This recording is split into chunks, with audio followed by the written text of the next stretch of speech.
अस्सलाम वालेकुम व्यूअर्स। पाकिस्तान के नामवर अदाकार फ़ाहद मुस्तफ़ा और अदाकारा महविश हयात ने क्या वाकई ही शादी करने का फ़ैसला कर लिया है। मद्दाहों को चौंका देने वाली खबर आ गई है, लेकिन खबर की हकीकत में जाने से पहले आप हमारे चैनल को सब्सक्राइब कर दें ताकि हमारी नई आने वाली तमाम इन्फॉर्मेटिव वीडियो सबसे पहले पहुँचें आपके पास। यहाँ पाकिस्तान हदायतकार नबील कुरैशी और प्रोड्यूसर फ़िज़ा अली मिर्ज़ा के एक साथ बनाए गए तमाम प्रोजेक्ट्स ने मद्दाहों को खूब मुतासिर किया है। ताहम इनकी जल्द फिल्म रिलीज़ होने जा रही है जिसका नाम है लॉर्ड वेडिंग।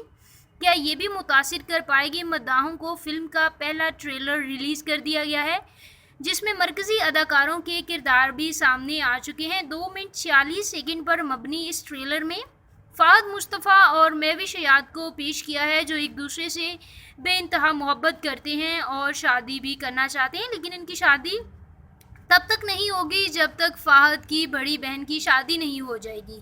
और यही वजह है कि इन दोनों को बहुत से मसाइल का सामना करना पड़ेगा। फ़िल्म के ट्रेलर में बहुत से मज़ाहिया लम्हात भी आए हैं, जैसे एक मौका पर गेम शो का मंजर पेश किया जब फ़ाहद मुस्तफ़ा और महविश हयात वहाँ मौजूद मेज़बान से तोहफे मांग रहे हैं। यकीनन आपको भी हमारी तरह पाकिस्तान के बहुत से नामवर गेम शोज़ के मेज़बान याद आ गए होंगे जिनमें खुद फ़ाहद मुस्तफ़ा भी शामिल हैं। ताहम फ़िल्म की कहानी कुछ ज़्यादा समझ नहीं आई क्योंकि एक मुख्तसर ट्रेलर में फ़िल्म के अहम पहलुओं को पेश करने की नाकाम कोशिश की गई है। हाल ही में फ़िल्म का पहला टीज़र भी रिलीज़ कर दिया गया है, जिसके बाद इस फिल्म के ट्रेलर से बहुत सारी उम्मीदें वाबस्ता हो गई हैं और मद्दा इनका काफ़ी बेचैनी से भी इंतज़ार करते हुए नज़र आ रहे हैं। नबील कुरैशी और फ़िज़ा अली मिर्ज़ा की बाकी फ़िल्मों में एक्टर इन लॉ, नामालूम अफराद और नामालूम अफराद 2 की तरह क्या वाकई ये फ़िल्म भी कामयाब साबित होगी? लॉर्ड वेडिंग रवां साल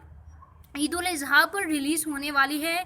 दूसरी जानिब दूसरी खबर के मुताबिक पाकिस्तानी हदायतकार और नबील कुरैशी और प्रोड्यूसर फ़िज़ा अली मिर्ज़ा की फ़िल्में काफ़ी हद तक मद्दाहों को मुतासिर करती हैं, लेकिन इस फिल्म के बारे में कुछ नहीं कहा जा सकता। व्यूअर्स, अगर आपको ये वीडियो पसंद आई है तो इसको लाइक कीजिए, साथ ही साथ तमाम नई इन्फॉर्मेटिव वीडियोज़ के लिए इस चैनल को सब्सक्राइब कीजिए और इस वीडियो के बारे में अपने ख़यालात का इजहार करना नीचे कमेंट सेक्शन में मत भूलिए।